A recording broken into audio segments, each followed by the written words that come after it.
বিশ্বাস বিশ্বাস একটা এমন শব্দ যেটা তোমার পুরো পৃথিবীকে বদলে দিতে পারে, কিন্তু সেই বিশ্বাসই আমরা করতে পারি না। আর যখন সে বিশ্বাস আমরা করতে পারি না, আমাদের মধ্যে সন্দেহ হয়। নিজের প্রতি যখন সন্দেহ করি, সেলফ ডাউট করি, তখনই আমাদের জীবনে আমরা চলার পথে বাধা হয়ে নিজেকেই বাধা তৈরি করে দিই, নিজেই নিজের বাধা হয়ে দাঁড়ায়।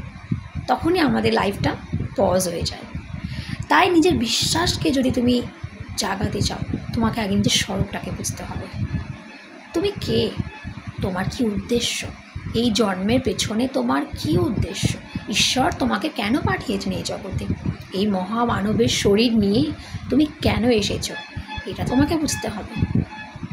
দেখো, প্রত্যেকের মধ্যেই কিন্তু একটা শক্তি রয়েছে। আমরা প্রত্যেকে এনার্জি, আমরা সবাই জানি, কিন্তু তবুও আমরা বুঝতে পারি না আমরা প্রত্যেকে এনার্জি, প্রত্যেকটা জিনিস এনার্জি। তুমি যদি কোনো অবজেক্টকে অবজেক্ট হিসেবে দেখো, তাহলে সেটা অবজেক্টে রয়ে যাবে, কিন্তু সেই অবজেক্টটাকে যদি তুমি একটা এনার্জি হিসেবে দেখবে, তখন সেটাও একটা তোমাকে একটা অদ্ভুত একটা অনুভূতি দেবে।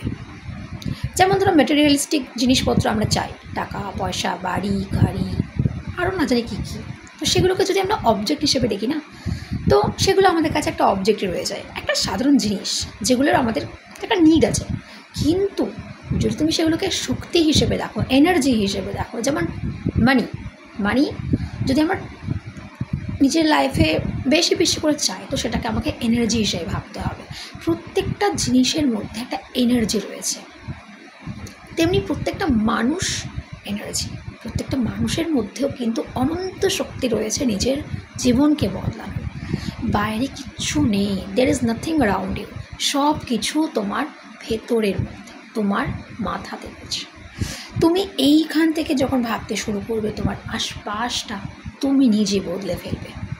তাই নিজের ভেতরটাকে আগে বদলাও, নিজের চিন্তা করার শক্তিকে এতটা উন্নত করো।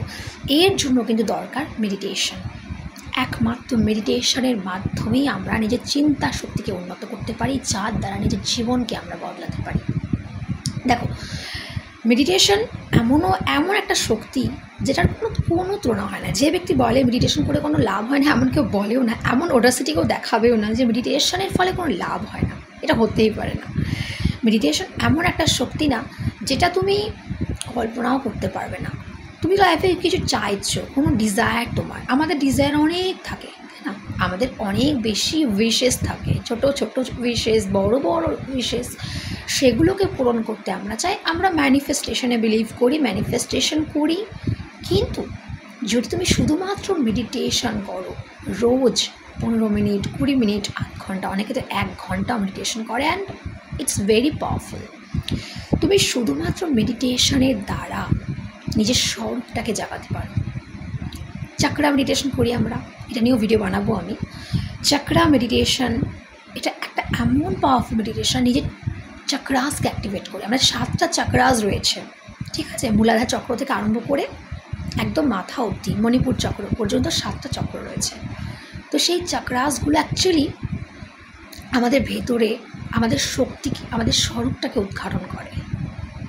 যখন আমরা বাইরের মাতামাতি নিয়ে এত বেশি আমরা ভেবে থাকি, তখন সেই নিজের স্বরূপটাকে ভুলে যাই আমরা। আর সেই স্বরূপটাকে জাগানোর জন্যই চাকরাস মেডিটেশন। অন্তত আমি তো তাই বুঝি যে মেডিটেশনের মাধ্যমে আমরা নিজের স্বরূপটাকে উপলব্ধি করি। এটা কিছুই না, এটা নিজের আত্মজাগরণ, যার দ্বারা নিজের পৃথিবী পাল্টে যায়। আর নিজের পৃথিবী, ভেতরের পৃথিবী পাল্টানো মানে তোমার বাইরের জগৎটাও অটোমেটিক বদলে যায়। তাই বিশ্বাস রাখো, নিজের শক্তিকে উপলব্ধি করো, জাগাও, এবং লাইফে কোনো কিছু তোমাকে চাইতে হবে না, ম্যানিফেস্টেশনের জন্য কোনো টেকনিক করতে হবে না। যদি তুমি নিজের স্বরূপটাকে উপলব্ধি করে যাও, তখন তুমি সব কিছুর প্রতি একটা ম্যাগনেট হয়ে যাবে, তোমার ডিজায়ারের প্রতি তুমি ম্যাগনেট হয়ে যাবে, সেগুলো অটোমেটিক তোমার কাছে তুমি আকর্ষণ করতে থাকবে। তাই বিশ্বাস রাখো।